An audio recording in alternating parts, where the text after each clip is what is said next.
All right, welcome back, everyone. Today, we're diving into a topic that's not just fun, but incredibly useful: shopping and bargaining in English. The first time I went to a market in Morocco, I was blown away by the vibrant colors, the hustle, the bustle, and the bargaining culture. I remember trying to buy a rug, and I thought if the price was $100, I'd just offer $50 and see where it goes. I ended up with a rug for $75 after a long, hilarious back and forth. It was like a dance. Wow. I've never thought of shopping as a dance before. So what's the key to bargaining? Is there a winning formula or something? Great question. So, there's definitely a rhythm to it. It's about confidence and a bit of finesse. For instance, start by doing your research. Knowing the average price helps you start strong. When I was in Morocco, I learned that if I acted like I really wanted something but was willing to walk away, that would totally shift the dynamic. It's sort of like a psychological game, right?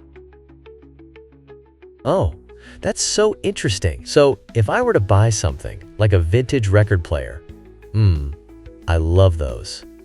Does that mean I should kind of act disinterested to get a better price? Exactly. You've got it. Picture this. You're at a flea market and you spot that perfect vintage record player. If you step up all excited, you might signal to the seller, "Hey, take my money." On the other hand, if you look only mildly interested, they might drop the price just to make the sale. Even throwing in a casual comment like, "I've seen these around $100, this might be a little steep for me," can prove helpful. That's clever.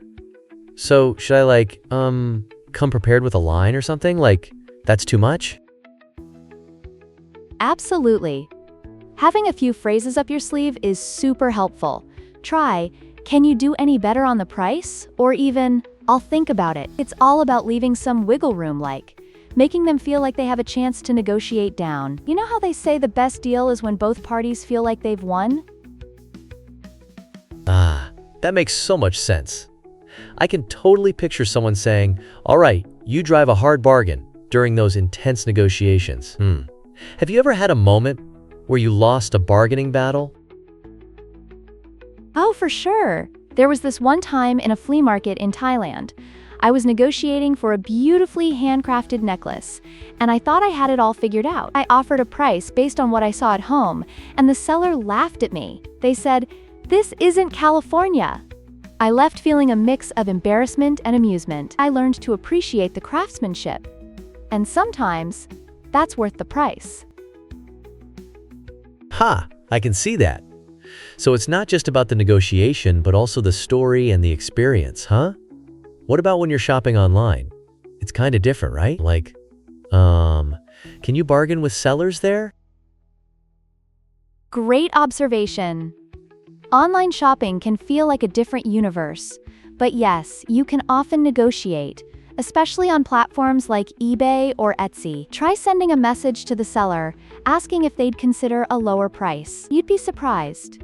Sometimes sellers are open to negotiation because they want to move their inventory. Just like in person, the same principles apply.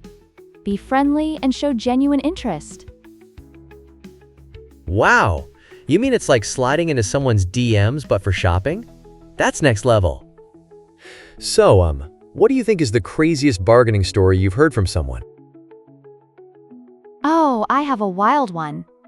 A friend of mine was in Turkey and went to buy a hand-painted ceramic plate. So, he started at a ridiculously low price, and the seller, in a playful twist, ended up inviting him for tea to teach him about the art of pottery.